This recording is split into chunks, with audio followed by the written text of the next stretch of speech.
Good morning, and welcome to your 5 a.m. cash flow mastery. And my dear friend, the topic for today is private limited company compliance trap. How to avoid penalties and stay legally clean. क्या मतलब हुआ? मतलब ये हुआ कि देखो ऐसा है, एक बड़ा ही कॉस्टली शिफ्ट कर लिया। कहाँ से? बहुत सारे बिजनेस ओनर शिफ्ट करते हैं, ठीक है, अच्छी बात है। कहाँ से? प्रोप्राइटरशिप से प्राइवेट लिमिटेड कंपनी के अंदर। कर तो लिया खुशी खुशी में, किसी की सलाह पे, चलो खुद भी लगा कि हाँ जी कॉरपोरेट स्ट्रक्चर होना चाहिए तो कर दिया। ब्रांडिंग के लिए, अच्छी फंडिंग प्राप्त करने के लिए बना दी प्राइवेट लिमिटेड कंपनी। लेकिन बड़ी जल्दी उनको एहसास होता है कि अरे बाप रे, ये तो हम धस गए कंप्लायंस के प्रेशर के अंदर। और दिमाग का ना प्रेशर, मतलब दिमाग का जो पीस ऑफ माइंड है, प्रेशर बना और लूज होना शुरू हो गया। दिमाग का पीस ऑफ माइंड, और पे कर रहे हैं पेनल्टियां, और आ रहे हैं लीगल नोटिसेस। फंस गए। मतलब ये क्यों आया टॉपिक? आज का टॉपिक इसलिए आया कि कैश फ्लो कम्युनिटी के अंदर वन ऑफ द पार्टिसिपेंट, उन्होंने कहा कि जगमोहन मैं तो फंस गया। बना ली मैंने प्राइवेट लिमिटेड कंपनी, उसके बाद उसकी कंप्लायंसेस ही बहुत ज्यादा है। अभी मैंने देखा कि एमसीए ने 18 लाख रुपए की पेनल्टी इम्पोज कर दी है प्राइवेट लिमिटेड कंपनी के ऊपर। कंपनी के ऊपर 18 लाख की पेनल्टी इम्पोज कर दी है। किसकी? मैंने कहा आपकी। कहते नहीं नहीं आपकी नहीं, मैं न्यूज में पढ़ रहा था। मैंने कहा फिर आपको क्या दिक्कत हुई? तो न्यूज में तो बहुत सारी न्यूज आती हैं।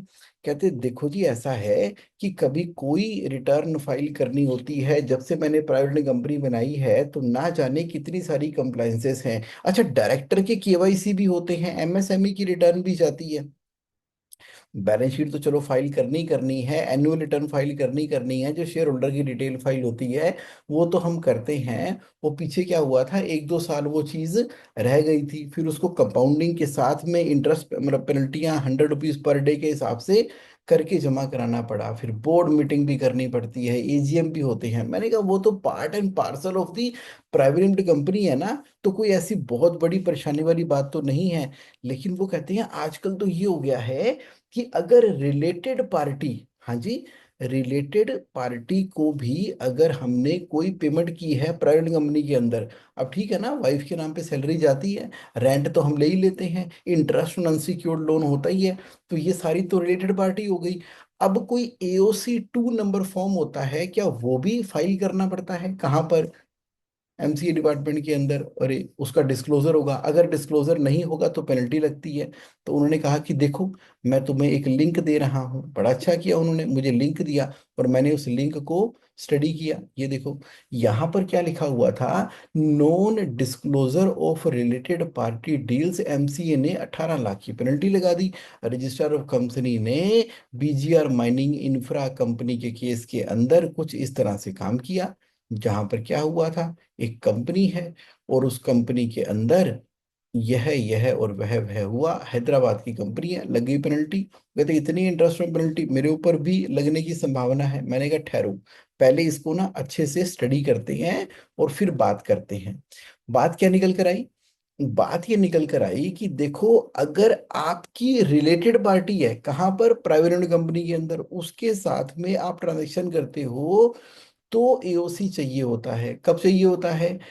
ये ना एनुअल रिपोर्ट के अंदर जाता है। यानी कि अलग से कोई AOC 2 फॉर्म एमसीए की साइट पे अपलोड नहीं करना। ये तो साल में जब एक बार बैलेंस शीट बनती है ना, तो उस बैलेंस शीट के अंदर रिलेटेड पार्टी का डिस्क्लोजर आता है।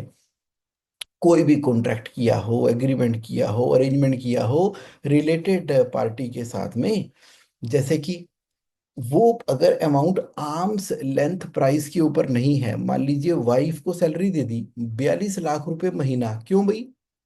वो तो प्लेन ग्रेजुएट है, उनको 42 लाख रुपए महीना कहाँ से दे रहे हो? 42 लाख महीना तो नहीं, 4 लाख महीना भी जो दे रहे हो या लाख रुपए महीना भी दे रहे हो, तो दे रहे हो तो उनकी क्वालिफिकेशन, उनकी इन्वॉल्वमेंट, उनकी पार्टिसिपेशन, उनका टेक्निकल स्किल मैच कर रहा है कि नहीं कर रहा, वो आर्म्स लेंथ प्राइस के ऊपर है कि नहीं, ये रिलेटेड पार्टी डिस्क्लोजर के अंदर आ जाएगा। और अगर वो ऑर्डिनरी कोर्स ऑफ बिजनेस के अंदर किया गया है, पता लगे आपकी कंपनी प्राइवेट लिमिटेड कंपनी है और आपने गोल्ड परचेज कर लिया अपने ब्रदर इन लॉ से, या गोल्ड परचेज कर लिया अपनी मदर से, कंपनी के अंदर इन्वेस्टमेंट करने के पॉइंट ऑफ व्यू से, क्यों कर लिया, वो भी रिलेटेड पार्टी के साथ में, और किस रेट के ऊपर किया, जबकि मार्केट का रेट चल रहा है 94,000, आपने 1 लाख के हिसाब से ट्रांजेक्शन कर ली, तो वो ना तो आर्म्स लेंथ प्राइस के ऊपर है, ना ही वो नॉर्मल कोर्स ऑफ बिजनेस के अंदर है। तो ये रिलेटेड पार्टी होती कौन है? सेक्शन 276 के अंदर डिफाइन किया गया है। तो ये सभी लोग रिलेटेड पार्टी कहलाएंगे किसी प्राइवेट लिमिटेड कंपनी के केस के अंदर। कौन? डायरेक्टर और उनके रिश्तेदार, कंपनी में जो डायरेक्टर है उसके सारे रिश्तेदार, और की मैनेजरियल पर्सन जो प्राइवेट कंपनी के अंदर अपॉइंट किए जाते हैं और उनके भी रिश्तेदार, और किसी फर्म में, किसी प्राइवेट कंपनी में, किसी पब्लिक कंपनी के अंदर जहां पर ये डायरेक्टर भी डायरेक्टर है या पार्टनर है या उसके अंदर की मैनेजरियल पर्सन है, यानी कि 20% या उससे ज्यादा की होल्डिंग को वो ओन करता है। तो अब जो इंफॉर्मेशन दिखानी होती है रिलेटेड पार्टी की प्राइवेट कंपनी केस के अंदर, उसमें क्या आएगा? नाम आएगा पार्टी का, किस तरह की रिलेशनशिप उसके साथ में है, क्या ट्रांजेक्शन की, कितने समय की और क्या किया, रेंट दिया, इंटरेस्ट दिया, कोई परचेज की, कोई सेल की, कोई आपने सर्विसेज ली हैं, कोई गाड़ियां ली है उनसे, कोई मेंटेनेंस का काम करवाते हो उनसे, और उसकी मोटी मोटी टर्म्स क्या है कि किस रेट के ऊपर कितने समय में क्या देना है।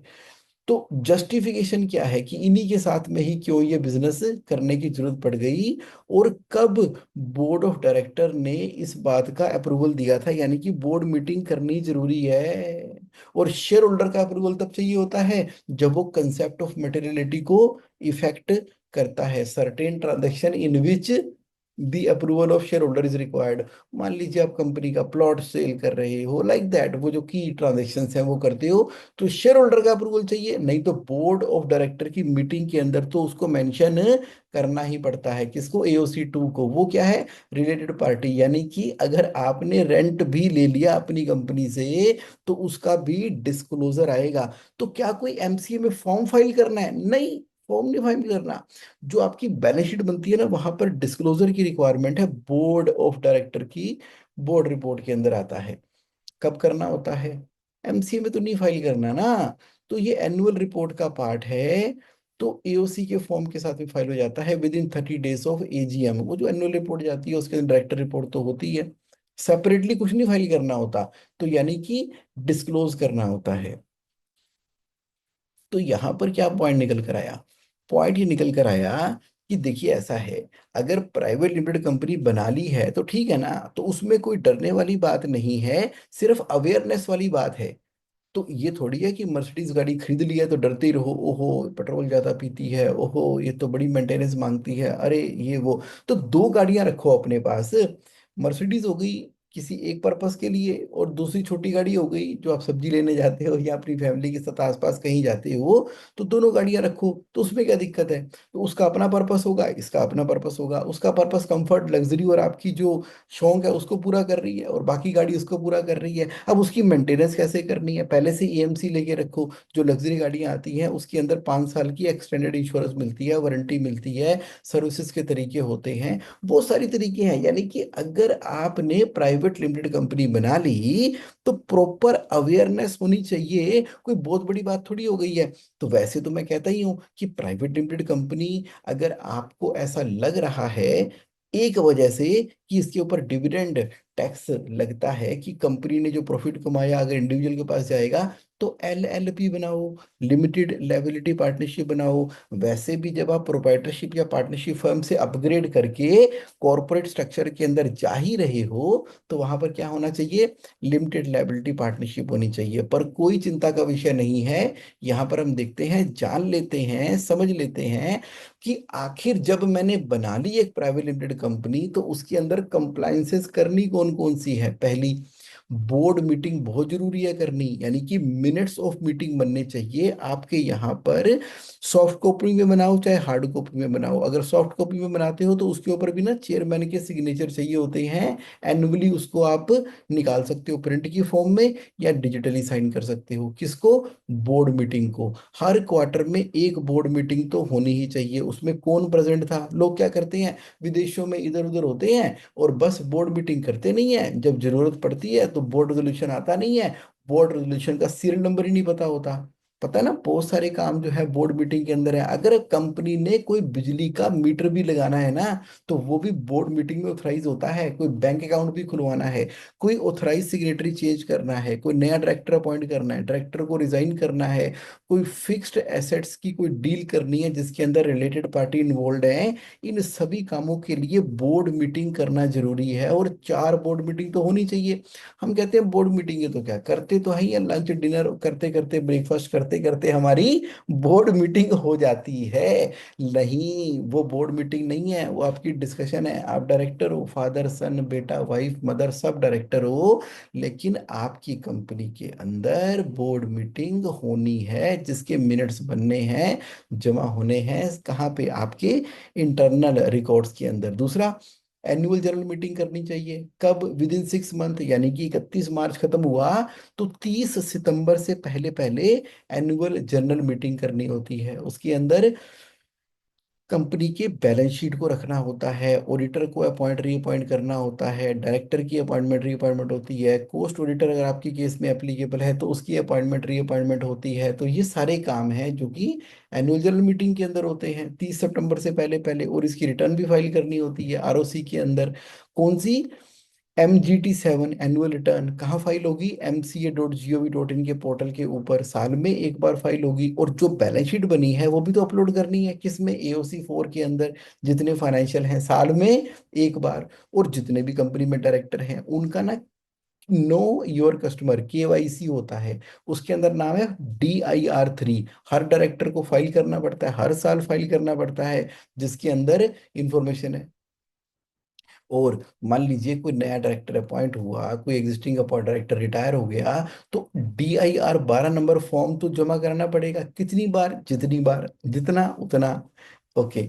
और शेयर अलॉटमेंट, मान लीजिए आपने कोई नए शेयर अलॉट किए या शेयर ट्रांसफर किए, एक शेयर होल्डर ने दूसरे शेयर होल्डर को, करते रहते हो ना, तो उसके लिए फॉर्म है ना बड़ा मशहूर, SH 7। ठीक है। और PS 3 ये होगा ना, इसको भी हमें बनाना होता है। और अब आपका इंटरेस्ट कहाँ कहाँ पर है? डायरेक्टर हो आप, किसी और कंपनियों के अंदर हो, हमें कैसे पता लगेगा? यानी कि आपकी कंपनी को कैसे पता लगेगा कि आप डायरेक्टर और ना जाने कितनी कंपनी में डायरेक्टर हो, कहाँ पर पार्टनर हो, कहाँ पर प्रोप्राइटर हो? तो उसके लिए MBP 1। और आप क्वालिफाई भी करते हो डायरेक्टर बनने के लिए? करते हो? करते हो, कैसे पता? ईयरली, हर साल फाइल करना पड़ता है DIR 8। कुछ लोग तो फाइल ही नहीं कर रहे, किया करो। अब जितने भी रजिस्टर हैं आपकी कंपनी में, कितने शेयर होल्डर हैं, कितने डायरेक्टर हैं, फिक्स सेट कहाँ पर है, वो सारी इंफॉर्मेशन जो है ना, स्टैट्यूटरी रजिस्टर है, ऑल इन वन एक रजिस्टर आता है, उसको मेंटेन करना होता है ऑन गोइंग बेसिस के ऊपर। तभी तो जब आप कोई कंपनी बेचते हो या कोई कंपनी खरीदते हो या कोई कंपनी के अंदर आपकी आता है या मर्जर एक्विजिशन करते हो, तो क्या होता है? सबसे पहले वो मांगते हैं ना आपसे, दिखाओ जी दिखाओ कंपनी का स्टैट्यूटरी रजिस्टर दिखाओ। वो बनाए ही नहीं होते, कभी होते ही नहीं है। फिर एक ही बार में बैठ के पिछले 10-10 सालों के रजिस्टर बन रहे होते हैं। तब हम कहते हैं अरे यार यहाँ पर तो स्टैंप लगनी चाहिए थी, स्टैंप कहाँ से लेकर आएंगे, यहाँ तो स्टैंप ड्यूटी होनी चाहिए थी। ओए होए, स्टैंप ड्यूटी तो है नहीं। चलो, स्टैंप ड्यूटी लगाने के लिए क्या करना पड़ेगा? SHO के पास जाना पड़ेगा, और उसके पास जाकर इसको कंपाउंड कराना पड़ेगा। पता लगा कि दाढ़ी से लंबी मूछें, यानी कि 100 रुपए की स्टैंप लगनी थी, उसके ऊपर 1 लाख रुपए की पेनल्टी जमा कराई शेयर ट्रांसफर करने के समय के ऊपर। कई बार एडवोकेट वकील CA कंसल्टेंट भी बोल देते हैं, वो कहते हैं कि टोटल फीस ही 1,100,000 की है जी। वो कहते हैं इनको अलग से बताएंगे ना, 100 के बदले लाख रुपए देने पड़ रहे हैं, तो परेशान हो जाएंगे। क्योंकि बिजनेस ओनर परेशान बहुत रहता है, तो वो बताते ही नहीं उसको। कहते कुछ नहीं है जी, ये स्टैट्यूटरी रजिस्टर मेंटेन होने हैं जी, इसके तो 2 लाख रुपए के कुछ चार्जेस जमा होने हैं, तो करा दो जी। MCA चार्जेस के नाम से ही करा देते हैं। तो लेकिन जो काम 100 रुपए में हो सकता था वो लाख रुपए में क्यों कराते हो? फिर जितनी भी बोर्ड ऑफ डायरेक्टर की मीटिंग हुई है, और शेयर होल्डर की एक क्या होती है, एनुअल जनरल मीटिंग, एक होती है extra ordinary general meeting, EGM बोलते हैं उसको। कई सारे रेजोल्यूशन हैं जो कि ना शेयर होल्डर को पास करने पड़ते हैं। अब शेयर होल्डर तो साल में एक बार मिलते हैं 30 सितंबर से पहले, लेकिन बहुत सारे ऐसे काम है जिसके अंदर फिर शेयर होल्डर की रिक्वायरमेंट होती है, तो वहां पर क्या होती है, ईजीएम। तो ईजीएम हम करते नहीं, रिकॉर्ड मेंटेन करते नहीं, बस उसके बेसिस पे डिसीजन लेके काम कर देते हैं, और बाद में जब देखा जाता है तो वो ट्रांजैक्शन ही अल्ट्रा वायरस हो जाती है, वो ट्रांजैक्शन ही ऐसी हो जाती है कि क्या कर दिया ये, ऐसे कैसे कर दिया। फिर सामने वाला कंपनी सेक्रेटरी आपकी कंपनी के ऊपर केस कर देता है। अच्छा, डायरेक्टरों की आपस में कोई डिशुम डिशुम होती है तो वो कहते हैं अच्छा मुझे ना इसके सारे राज मालूम है, एक काम करो, सीधा एमसीए की साइट से ना डाउनलोड करो इन्होंने क्या क्या अपलोड कर रखा है, प्लस इन्होंने ना कोई रजिस्टर नहीं मेंटेन कर रखे। अब इनका ना जो बोर्ड मीटिंग होती है उसके अंदर कोरम होता है। कोरम का मतलब है कि अगर मान लो 6 बंदे हैं तो उनमें से कम 3 बंदे तो आए होंगे, तो इनको अपने मिनट्स बुक के अंदर 3 लोगों के साइन करके दिखाने पड़ेंगे, है ही नहीं साइन, मेंटेन ही नहीं करते थे, तो इनको तो मैं ठीक करता हूं। तो वो क्या करते हैं, केस फाइल कर देते हैं। केस फाइल करके कंपनी के ऊपर फाइनेंशियल मिसमैनेजमेंट का आरोप लगाते हुए कंपनी की सारी कार्रवाइयों के ऊपर स्टे लगा देते हैं। तो कंपनी का मालिक बड़ा हैरान होता है, कहते हैं और ये क्या हुआ, उसको तो हमने वैसे ही खुशी खुशी में डायरेक्टर रखा था कुछ समय के लिए, लेकिन इसने तो कंपनी का सारा काम ही बंद करा दिया। कहता कोई नहीं जी, वो टेक्निकल ग्राउंड के ऊपर ना इसने बंद करा दिया और वो वैलिड है, जब तक कि आदेश नहीं आएगा कंपनी लॉ बोर्ड का। अरे बाप रे, ये तो कंपनी लॉ बोर्ड कहाँ से आ गया। वो तो कंपनी लॉ बोर्ड में पहुंच जाते हैं और वहां से कोई ना कोई अपॉइंट करा देते हैं। जैसे एग्जामिनेशन चेक करने के लिए इन्विजिलेटर आती है ना, तो वैसे ही वहां से एक प्रॉपर ऑफिसर होता है, वो कंपनी लॉ बोर्ड से अपॉइंट हो जाता है। तो अब आज के बाद जो भी कंपनी में मीटिंगें होंगी उसकी फिजिकल प्रेजेंस के अंदर होंगी, हर बार उसको बुलाया जाएगा, गाड़ी लेने जाएगी, गाड़ी छोड़ने जाएगी, वो आएगा तो चाय पिएगा, खाना वाना भी खाएगा, देखेगा समझेगा, नहीं तो ऑनलाइन आएगा, अप्रूवल होएगा। कहते चंगा स्यापा पा लिया हमने। तो किस लिए पा लिया, क्योंकि हमने तो प्राइवेट लिमिटेड कंपनी के अंदर जो छोटी छोटी रेगुलर बेसिस पे कंप्लाइंसेस थी उसको कर ही नहीं रहे। कोई मुश्किल नहीं है, आप मेरी बातों से ये मत करना कि यार ये तो पंगा ही ले लिया, ओहो गलत हो गया, नहीं नहीं नहीं, ऐसा कुछ नहीं है, ऐसा कुछ नहीं है। ये कंप्लाइंसेस सिर्फ और सिर्फ देखने में मुश्किल लग रही है, मुश्किल है ही नहीं, एकदम केक वॉक है, बच्चों वाला खेल है ये। क्यों, क्योंकि डिसिप्लिन के साथ में टाइम पर जो काम करना है वो करना है। वो तुम्हारे चाचे की कंपनी थोड़ी है ये कि जब मर्जी सुते उठे और अपनी कंप्लायंस कर ली, जब नहीं कर ली। कंपनी बनाई है भाई, प्राइवेट लिमिटेड कंपनी है, तो उसकी कंप्लायंसेस होंगी ना, तो हम अपनी लापरवाहियों को थोड़ी कंपनी के ऊपर लगा सकते हैं। आप समझ रहे हो मेरा पॉइंट। मुश्किल नहीं है, मुश्किल नहीं है, बहुत आसान है, बहुत आसान है। लेकिन पॉइंट क्या है, करना है करना है। अरे ब्रश तो करना पड़ेगा, नहीं तो स्मेल आएगी मुंह से। इसका मतलब ये हुआ कि आपको ये कंप्लायंस करनी है। तो जब ऑडिटर को अपॉइंट करते हैं तो ADT 1 15 दिनों के अंदर अंदर फाइल करनी होती है। आपको पता है ना, हर साल जो सीए साइन करता है उसका ADT 1 जमा होना चाहिए। कई बार सीए चेंज होता है, तेरे से नहीं कराना उससे कराना है, फिर दे पेनल्टियां पे पेनल्टियां। और देखो, जब कंपनी इनकॉर्पोरेट होती है ना, और उसके 180 दिनों के अंदर अंदर INC 20A भी फाइल कराना पड़ता है, ये वन टाइम एक्टिविटी है। अब कंपनी बनाई है तो नेचुरली कंपनी की इनकम टैक्स रिटर्न तो साल में फाइल करते ही हो, आप करते रहो। उसके अलावा अब आपकी कंपनी बिजनेस करती है तो जीएसटी नंबर ले रखा है, तो उसकी मंथली या क्वार्टरली GSTR 1 और GSTR 3 भी और टैक्स जमा कराते रहोगे आप। और कंपनी अगर किसी को सैलरी देती है, रेंट देती है, तो टीडीएस काटती होगी। तो 24 क्यू और 26 क्यू के अंदर टीडीएस की रिटर्न तो कंपनी को फाइल करनी ही है, मंथली टीडीएस जमा कराने के अलावा। और अगर आपके एम्प्लॉय 10 या उससे ज्यादा है तो ईएसआई, 20 या उससे ज्यादा है तो पीएफ की एप्लीकेबिलिटी है। अब पीएफ भी आपको जमा कराना ही होता है, कब, मंथली बेसिस के ऊपर। तो ये कंप्लायंसेस आपको करनी है कहाँ पर, प्राइवेट कंपनी के अंदर। अच्छा करोगे तो पता ही नहीं लगेगा, नहीं करोगे तो तगड़ी तगड़ी पेनल्टियां इंटरेस्ट पड़ेंगी। क्या कॉन्सिक्वेंसेस, असर क्या पड़ता है अगर इसकी कंप्लायंसेस आप नहीं करते हो तो क्या असर पड़ता है। देखो जी, पहले तो पैसे की बात कर लो, 100 रुपीज पर डे अगर आपने नहीं फाइल की, और जितना लेट होता चला जाएगा ना उतना मल्टीप्लाई होता चला जाएगा। एक आया मेरे पास, वो कहता है कि मैंने पिछले 3 सालों से अपनी कंपनी की कंप्लायंस नहीं की। मैं क्या हो गया बेड़ा गर्क? कहता क्यों? मैंने कहा भाई 100 रुपीज पर डे पर फॉर्म की पेनल्टी है। इतने सारे तो फॉर्म है, हाँ जी, ये सारे जमा कराने हैं। हमने AOC 4 जमा कराना है, 100 रुपये पर डे के लगा ले। MGT 7 लगाना है, 100 रुपये पर डे के लगा दे। DR 12 लगाना है।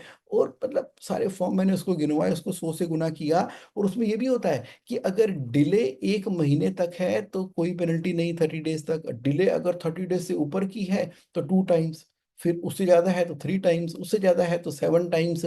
ऐसे करके पेनल्टियां हो जाती हैं। तो 4.5 लाख रुपए की पेनल्टियां बन गई 3-3 साल की रिटर्न फाइल ना करने की वजह से। तो इसलिए साथ साथ करते रहना चाहिए। और इसीलिए कहते हैं रोज नहाना चाहिए। रोज जब महीने में एक बार नहाते हो ना मजाक कर रहा हूँ। चलो, DIR 3, KYC 7। हाँ जी, DIR 3 का होता है अगर KYC वाला, उसके ऊपर सीधी 5,000 की पेनल्टी है। 4 डायरेक्टर हैं, KYC फाइल करना भूल गए, हर साल करना होता है, 20,000 की पेनल्टी।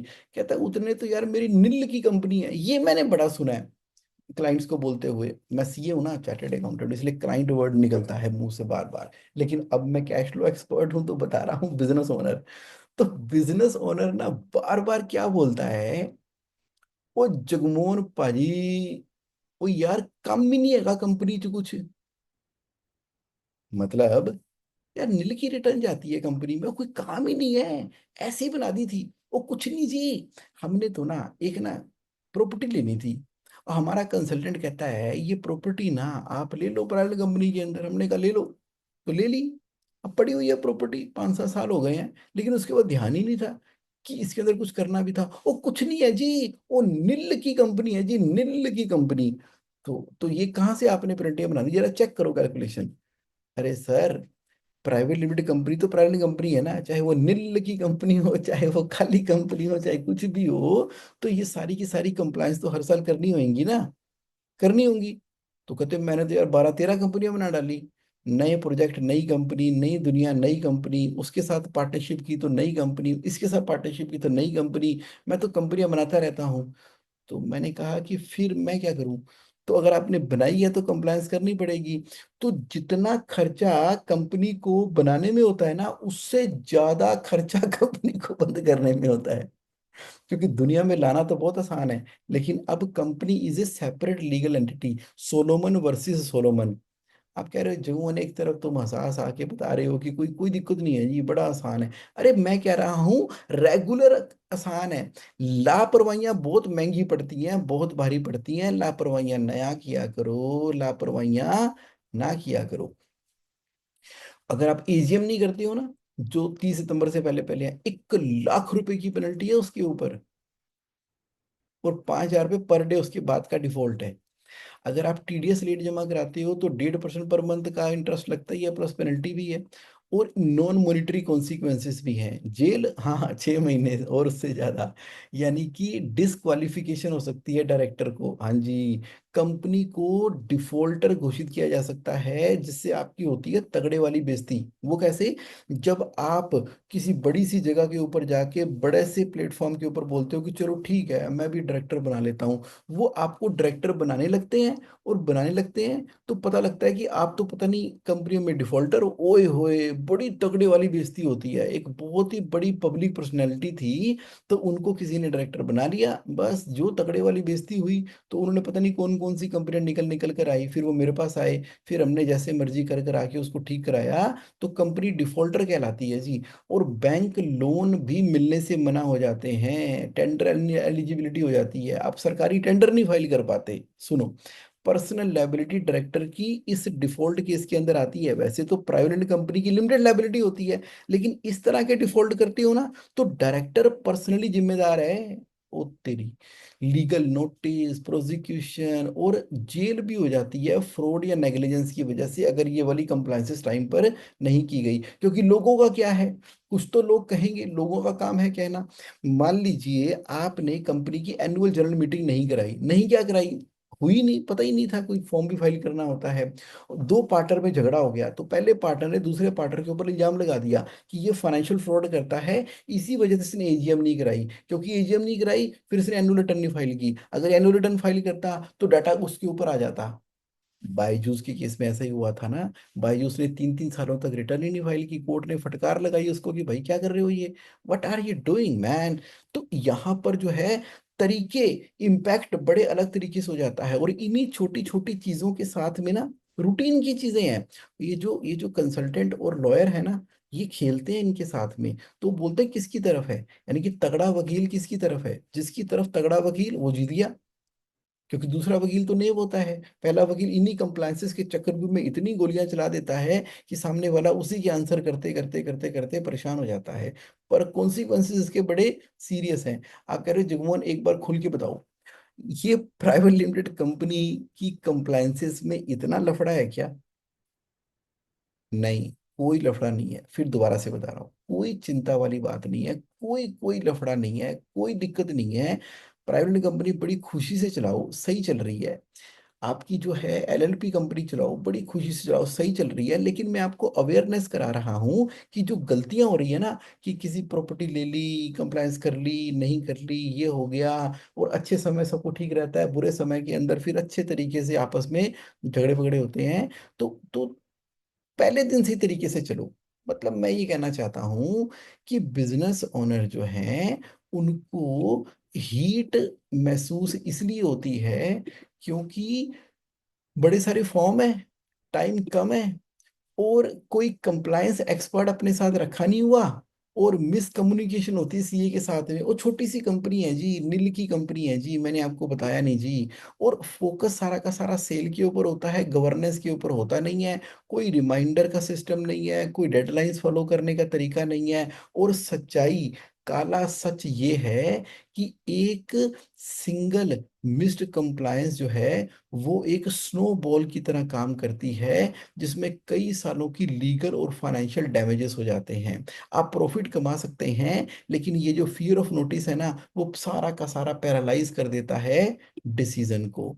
तो इसका सॉल्यूशन क्या है? इसका सॉल्यूशन भी कैश है। वो कैसे? मैंने बनाया है इसका कैश सोल्यूशन फ्रेमवर्क, बनाया है कैश। कैश मॉडल का मतलब ये हुआ, C stand for calendarize everything, C for calendarize कर दो।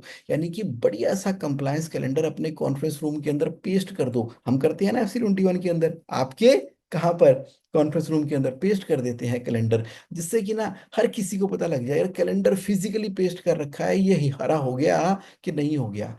कैश में ए से स्टैंड करता है ए, अपॉइंट करो राइट कंप्लायंस पार्टनर को। मैं ये नहीं कह रहा कि सिर्फ चार्टर्ड अकाउंटेंट ही कर सकते हैं, सिर्फ कंपनी सेक्रेटरी ही कर सकते हैं। हाँ, ये तो बहुत कैपेबल है, बहुत अमेजिंग है। सीए बड़े शानदार होते हैं जी, बड़े प्यारे होते हैं, बड़े बहुत बढ़िया होते हैं जी, बड़े मतलब सॉफ्ट स्पोकन होते हैं सीए, मजेदार होते हैं। कंपनी सेक्रेटरी बहुत ही प्यारे होते हैं, एकदम सिस्टम ओरिएंटेड होते हैं। तो आप इनको अपॉइंट करो, बहुत ही बढ़िया रहेगा। अगर आप इनको अपॉइंट नहीं कर पा रहे क्योंकि थोड़ी बहुत फीस ज्यादा आपको लग रही है, पर कोई बात नहीं, आप उसको हायर करो जो कि प्रोएक्टिवली इन कंप्लायंस को कर सकता है। क्योंकि कंप्लायंस करना कोई रॉकेट साइंस थोड़ी है, कंप्लायंस कोई रॉकेट साइंस थोड़ी है। बस वो होना चाहिए जो आपको और आपके बिजनेस को समझता है।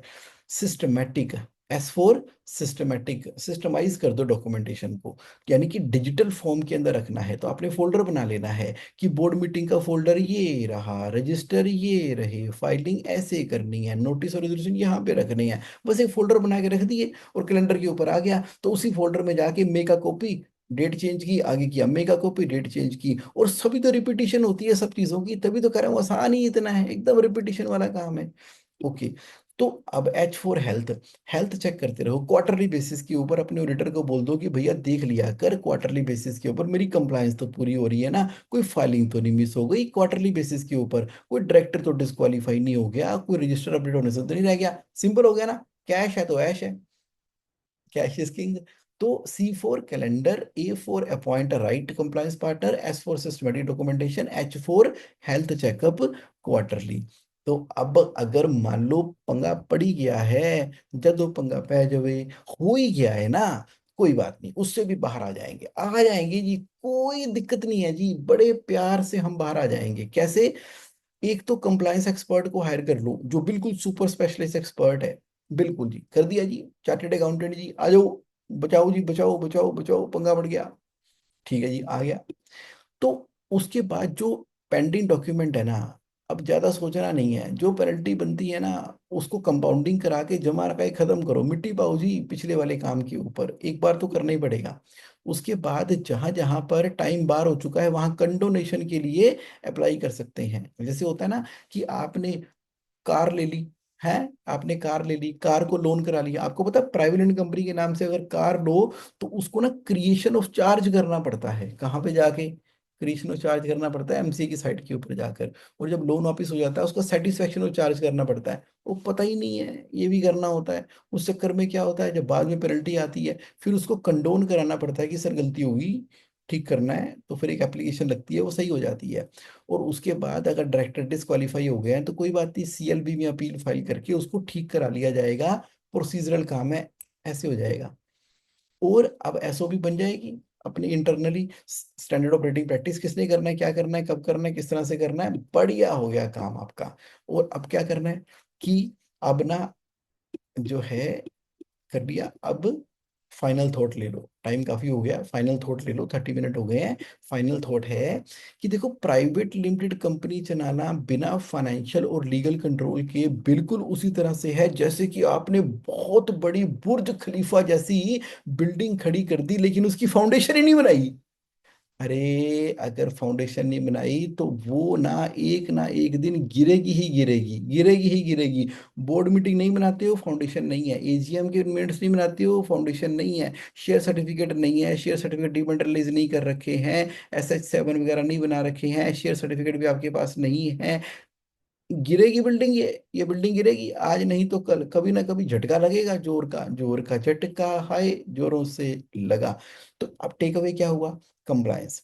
देखो कंप्लायंस जो है वो cost of peace plus price of professionalism है। रिस्पेक्ट करो, सिस्टमेटाइज करो, सफर दिस टेस्ट। अरे प्रोफेशनल के उतने पैसे थोड़ी होते हैं, कुछ ना होते प्रोफेशनल के पैसे। उधर तो एक एक एजीएम ना करने के लाख लाख रुपए लग जाते हैं, 7 7 10 10 लाख रुपए के अंदर कंप्लायंस पूरी होती है। प्रोफेशनल ने कहीं XYZ अमाउंट मांग लिया या कोई बंदा रखना पड़ गया तो जान ही निकल के आ जाती, कलेजा ही बाहर आ जाता है, कहता है इसके काहे के पैसे देने। पता क्या है, काम इतना आसान है कि पैसे देने का मन ही नहीं करता, लेकिन पेनल्टियां इतनी खतरनाक हैं कि क्या बताएं। तो अब क्या करना है, जो मैंने आपको सॉल्यूशन बताया, क्या सॉल्यूशन बताया, कैश, कैश क्या था, calendar, appoint right person, systemise documentation और हेल्थ चेकअप क्वार्टरली बेसिस पे करते रहना है। So this is what I wanted to share with you today. और अब आप अगर अभी भी कैश फ्लो कम्युनिटी का पार्ट नहीं हो तो मुझे व्हाट्सएप करो, एडमिन कैश फ्लो कम्युनिटी, 9811269798, किसका नंबर है, हाँ मेरा ही नंबर है जी ये। ओके। तो अब आप जेएसए ऑनलाइन, जेएसए ऑनलाइन क्या है, ये कैश फ्लो हेल्पलाइन है। इस कैश फ्लो हेल्पलाइन के अंदर आप लॉगिन करते हो ना, कितना मजा आता है जब आप लॉगिन करते हो।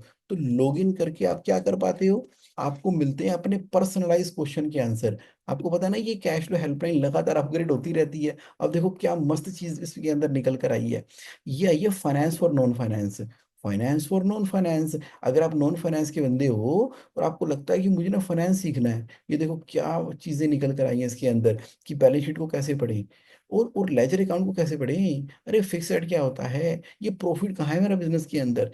4 एपिसोड हो चुके हैं और एपिसोड आते चले जाएंगे इसके अंदर, यहाँ पर मैं करता चला जा रहा हूँ। फिर आपके सारे 5 AM कैश फ्लो मास्टरी के टॉपिक यहीं पर ही हैं। इसके अलावा आप कैश फ्लो हेल्पलाइन से कुछ भी पूछो कि मैं बिल्डर हूँ, बताओ मेरा कैश कैसे मैनेज होगा, तो गए। What are 9 cash burning mistake builders are doing, तो वही वाली वीडियो निकल कर आ गई ना। और प्रोजेक्ट को उसको ट्रैक करना है तो कैसे करेंगे, क्या खजाना बन गया है ना, कमाल हो गया है कैश फ्लो हेल्पलाइन, इसको पूरी तरह से इस्तेमाल करो, आप करो करो।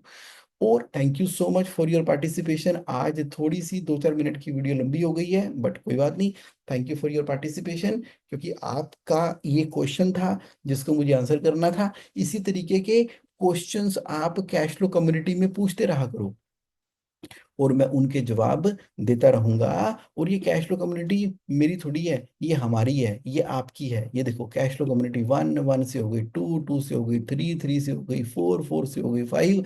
अब ये देखो यहाँ पर आपके क्वेश्चन आते रहते हैं, जैसे लो ताजा ताजा क्वेश्चन आज ही आया हुआ है, किसी ने आज ही रात को ही पूछ लिया, तो अब इसके ऊपर करना पड़ेगा। ठीक है, राइट।